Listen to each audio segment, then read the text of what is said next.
Fonte Ridge. The 2 days of fierce fighting on the left of the 3rd Division's beachhead in the area that was now dubbed Bunshu Ridge cost the 3rd Marines 615 men killed, wounded, and missing. The 21st Marines in the center held up his advance on 22nd July until the 3rd Marines could get moving. But the men and their exposed positions along the top of the ridge, seized so rapidly on W Day, were hammered by Japanese mortar fire, so much that Colonel Butler received permission to replace the 2nd Battalion by the 1st, which had been in Division Reserve. The 9th Marines met relatively little resistance as it overran many abandoned Japanese positions in its drive toward the former American naval base at Pitti on the shore of Apra Harbor. The 3rd Battalion, after a heavy barrage of naval gunfire and bombs, assaulted Cabras Island in the mid-afternoon from LVTs, to find its major obstacle being dense brambles with hundreds of mines.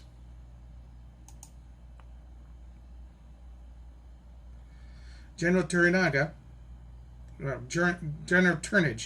assessing the situation as he saw it on the eve of the 22nd July, reported to General Geiger, "Enemy resistance increased considerably today on division left and center. All battalions of 3rd Combat Team had been committed in continuous attack since landing. 21st Combat Team, less 1 battalion in Division Reserve, had been committed continuously with all units in assault. One of the assault battalions of 21st Combat Team is being relieved online by Division Reserve Battalion today. Former is approximately 40% depleted. Since further advance will continue to thin our lines, it is now apparent that an additional combat team is needed. 9th Combat Team is fully committed to the capture of Pitti and Cabras."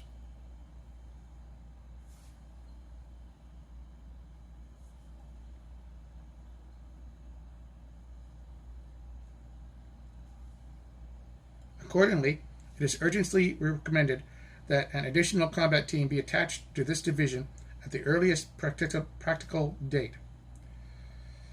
Turnage did not get the additional regiment he sought. The night of W+1 was relatively quiet in the 3rd Division sector, except for the 1st Battalion, 21st Marines, which repulsed a Japanese counterattack replete with a preliminary mortar barrage, followed by a bayonet charge. On the 23rd, 3rd Amphibious Corps Commander General Geiger, well aware of the majority of Japanese troops had not yet been encountered, told the 3rd Division that it was essential that close contact between adjacent units be established by later afternoon and maintained throughout the night, unless otherwise directed. Despite the order to close up and keep contact, the 3rd Division was spread too thinly to hold what it had seized in that day's advance. When it halted to set up for the night, it was found that the distance between units had widened. When night fell, the front-line troops essentially held strong points with gaps between them, covered by interlocking bands of fire. The 3rd Marines reached the high ground of Bunshu Ridge on the 23rd and searched out the remaining Japanese stragglers. It was obvious that the enemy had withdrawn from the immediate area, and equally plain that the Japanese hadn't gone far. When patrols from the 21st Marines tried to link up with the 3rd Marines, they were driven back by the fire of cleverly hidden machine guns, all but impossible to spot in the welter of undergrowth and rock-strewn ravines. All across the ridges that the Marines held, there were stretches of deadly open ground, completely blanketed by enemy fire from still higher positions. On the night of the 23rd, the 9th Marines made good progress, moving through more open territory, which was dotted by hills, each of which was a potential enemy bastion. A patrol sent south along the shoreline to contact the 1st Brigade took fire from the hills to its left and ran into an American artillery and naval gunfire concentration directed at Orote's defenders. The patrol was given permission to turn back. Friendly fire. On the 24th, the 3rd and 21st Marines finally made contact on the heights, but the link-up was illusory. There were no solid front lines, only strong points. No one could be certain that the Japanese had all been accounted for in the areas that had been probed, attacked, and now seemed secure. Every rifleman was well aware that more of the same lay ahead. He could see his next objectives looming to the front, across the Mount Tenjo Road, which crossed the high ground that framed the beachhead. Already the division had suffered more than 2,000 casualties, the majority in infantry units, and yet the Japanese, who had lost as many and more men in the north alone, were showing no signs of abandoning their fierce defense. General Takashina was, in fact, husbanding his forces, preparing for an all-out counterattack, just as the Marines, north and south, were getting ready to drive to the forced beachhead line, the FBHL, which was the objective, which would secure the high ground and link up the two beachheads. Since the American landings, Takashina had been bringing troops into the rugged hills along the Mount Tenjo Road, calling in his reserves from scattered positions all over the island. By 25th July, he had more than 5,000 men, principally of the 48th Independent Mixed Brigade and the 10th Independent Mixed Regiment, assembled and ready to attack. The fighting on the 25th was as intense as that on any day since the landing. The 2nd Battalion, 9th Marines, under Lieutenant Colonel Robert E. Cushman, Jr., was to become the 25th Commandant of the Marine Corps in 1972, was attached to the 3rd Marines to bring a relatively intact unit into the fight for the Fonte Heights and to give the badly battered 1st Battalion, 3rd Marines, a chance to rest and recoup. By nightfall, Cushman's men had driven a salient into the Japanese lines, seizing the Mount Tenjo Road, 400 yards short of the Fonte objective on the left and 250 yards short on the right. During the day's relentless and increasingly heavy firefights, the 2nd and 3rd Battalions of the 3rd Marines had blasted and burned their way through a barrier of enemy cave defenses and linked up with Cushman's outfit on the left. About 7 p.m., Company G of the 9th Marines pulled back some 100 yards to a position just forward of the road, giving it a better observation and field of fire. Company F had reached and occupied a rocky prominence some 150 yards ahead of Companies G and E, in the center of the salient. This is a picture that during the Japanese counterattack of the night of 21st and 22nd July, this Japanese light tank was destroyed at the Company B, 4th Marines roadblock. Note that the rubble of the ground thrown up by U.S. artillery, aerial, and ship's gunfire bombardments.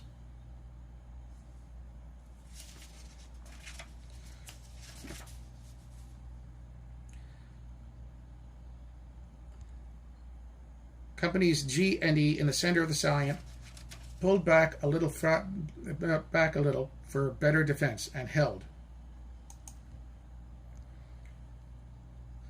This was the scene that was set for the pitched battle of Fonte Ridge, fought at hand grenade range and at which casualties on both sides were largely caused by small arms fire at point-blank distances.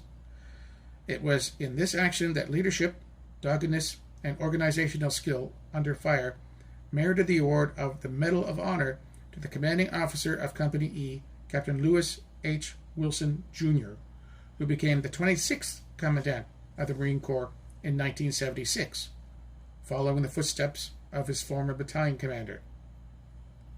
Captain Wilson was wounded 3 times, leading his own attacks in the intense crux of this Fonte action, and, as his citation relates,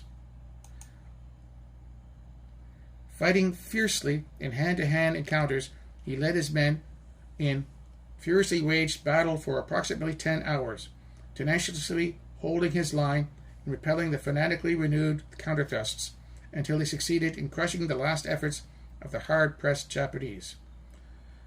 In this image you see the aftermath of the Japanese counterattack, with bodies of the attackers strewn along the hillside, typical of the terrain over which much of the battle was fought. Here are long toms of Battery A, 7th 155mm Gun Battalion, 3rd Corps Artillery, which were set up in the open 500 yards from White Beach 2, in the shadow of the mountain range, secured by the 4th Marines and by the Army's 305th Infantry after heavy fighting.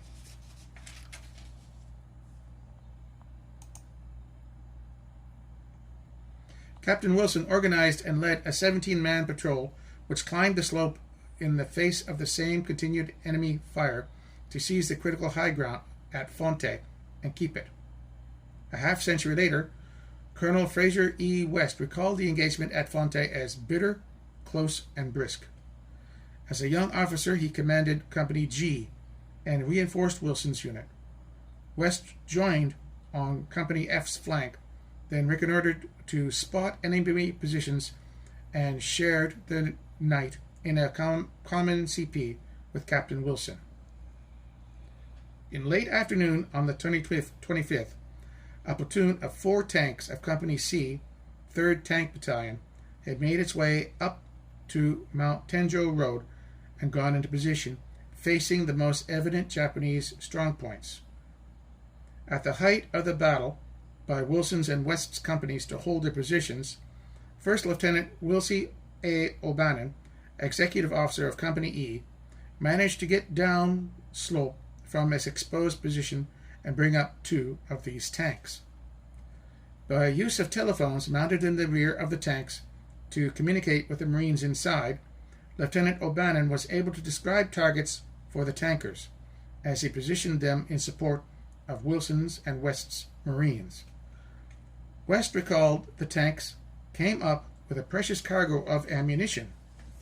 He and volunteers stuffed grenades into pockets, hung bandoliers over their shoulders, pocketed clips, carried grenade boxes on their shoulders, and delivered them all as they would birthday presents along the line to Companies G and F, and a remaining platoon of Company E.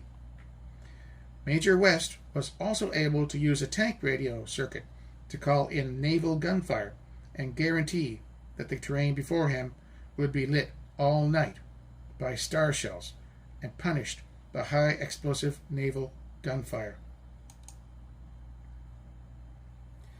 On the morning of 26 July, 600 Japanese lay dead in front of the 2nd Battalion, 9th Marines positions. But this battle was not over. General Turnage ordered the military crest of the reversed slope taken. There would be other Japanese counterattacks. Fighting would again be hand-to-hand, but by 28th July, the capture of Fonte was in question no longer. Companies E and G took their objectives on the crests. Lieutenant Colonel Cushman's battalion, in 4 murderous days, had lost 62 men killed and 179 wounded.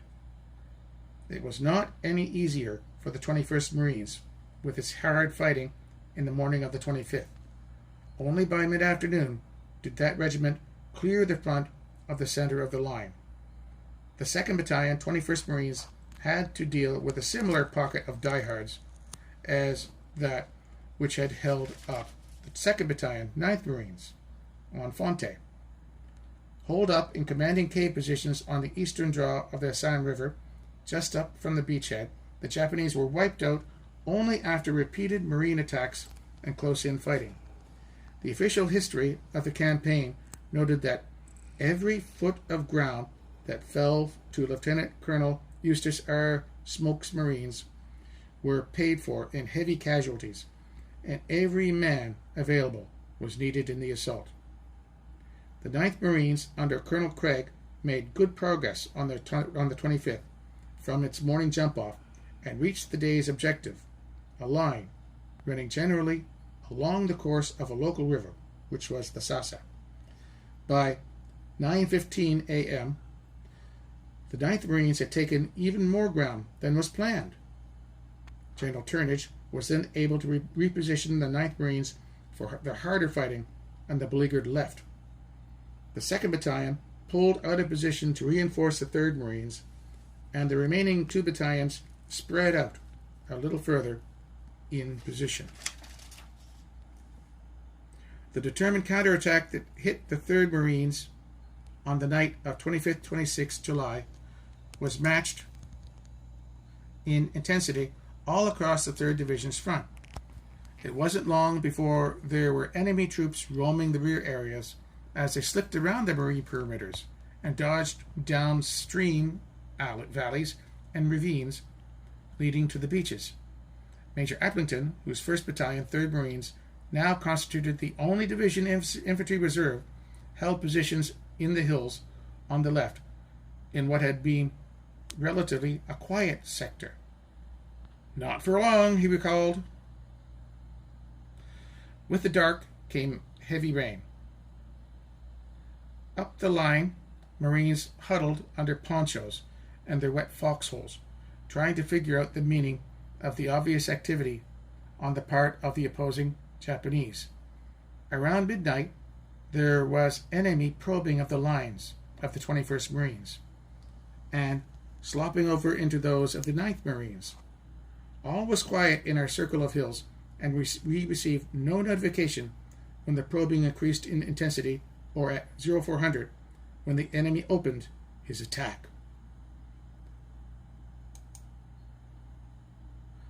My first inkling came at about 0430 when my 3 companies on the hills erupted into fire and called for mortar support.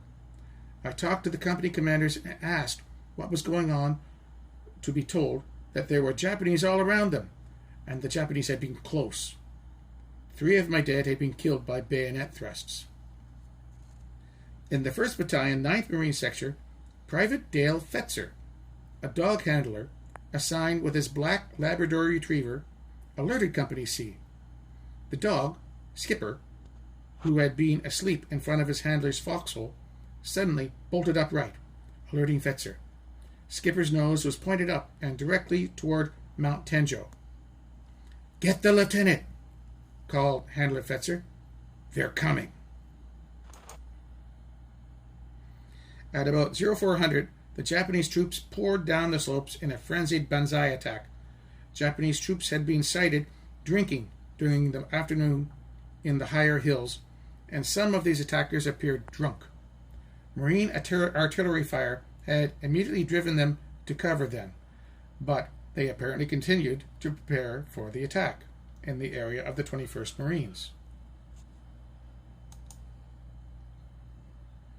Along a low ridge not far from the critical Mount Tenjo road, the human wave struck hard against the 3rd Battalion, and the Japanese actually seized a machine gun, which was quickly recaptured by the Marines.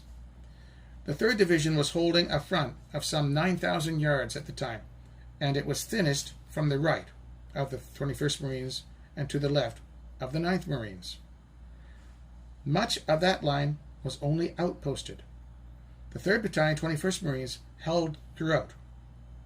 Some of the raiders got through the weakly manned gap between the battalions. They charged harum-scarum for the tanks, artillery, and ammunition and supply dumps. The attack seemed scattered, however, and unorganized. The fighting was fierce nonetheless, and it shattered the hastily erected Marine roadblock between the battalions. Some of the attackers got through the lines all along the front. A group of about 50 reached the division hospital.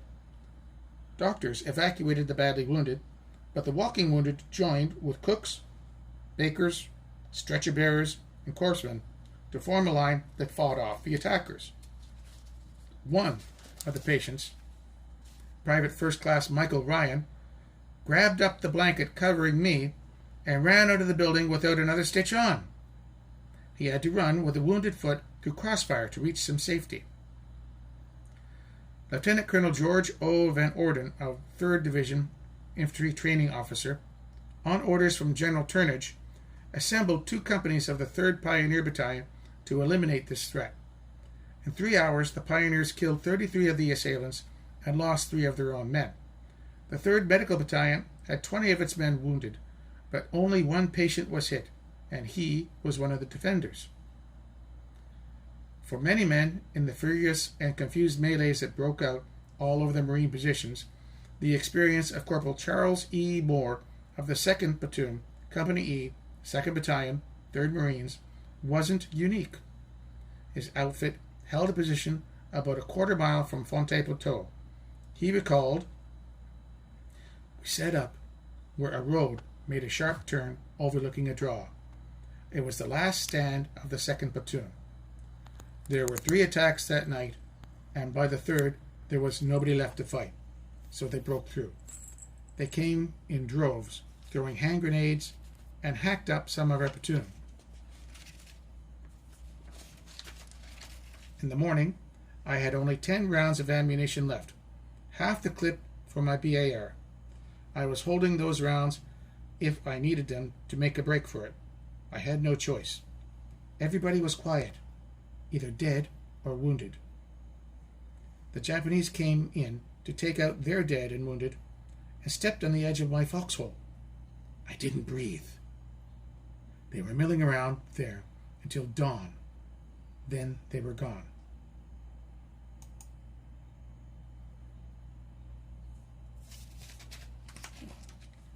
This is the story of Captain Wilson. Captain Lewis Hugh Wilson, Jr.'s Medal of Honor citation reads as follows: "For conspicuous gallantry and intrepidity at the risk of his life above and beyond the call of duty as commanding officer of a rifle company attached to the 2nd Battalion, 9th Marines, 3rd Marine Division, in action against enemy Japanese forces on Fonte Hill, Guam, 25th-26th July, 1944. Ordered to take that portion of the hill within his zone of action, Captain Wilson initiated his attack in mid-afternoon, pushed up the rugged open terrain against terrific machine gun and rifle fire for 300 yards, and successfully captured the objective. Promptly assuming command of other disorganized units and motorized equipment, in addition to his own company and 1 reinforcing platoon, he organized his night defenses in the face of continuous hostile fire, and, although wounded 3 times during this 5-hour period, completed his position of men and guns before retiring to the company command post for medical attention. Shortly thereafter, when the enemy launched the first of a series of savage counterattacks lasting all night, he voluntarily rejoined his besieged units and repeatedly exposed himself to the merciless hail of shrapnel and bullets, dashing 50 yards into the open on one occasion to rescue a wounded Marine laying helpless beyond the front lines. Fighting fiercely in hand-to-hand encounters, he led his men in furiously waged battle for approximately 10 hours, tenaciously holding his line and repelling the fanatically renewed counter-thrusts until he succeeded in crushing the last efforts of the hard-pressed Japanese early the following morning. Then, organizing a 17-man patrol, he immediately advanced upon a strategic slope essential to the security of his position, and boldly defying intense mortar, machine gun, and rifle fire, which struck down 13 of his men. He drove relentlessly forward with the remnants of his patrol to seize the vital ground. By his indomitable leadership, daring combative tactics, and valor in the face of overwhelming odds, Captain Wilson succeeded in capturing and holding the strategic high ground in his regimental sector, thereby contributing essentially to the success of his regimental mission and to the annihilation of 350 Japanese troops. His inspiring conduct through the critical periods of this decisive action sustains and enhances the highest traditions of the United States Naval Service.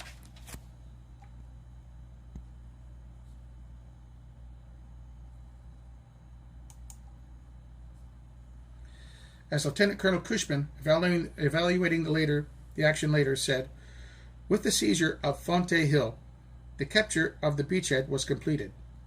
In the large picture, the defeat of the large counterattack on the 26th by the many battalions of the 3rd Division, who fought valiantly through the bloody night, finished the Jap Japanese on Guam.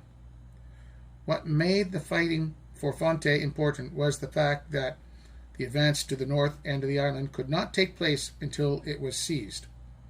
The enemy attack failed in the south also, and in the south it was just as much as touch and go at times. The Japanese sailors on Orote were just as determined as the soldiers on Fonte to drive the Americans from Guam.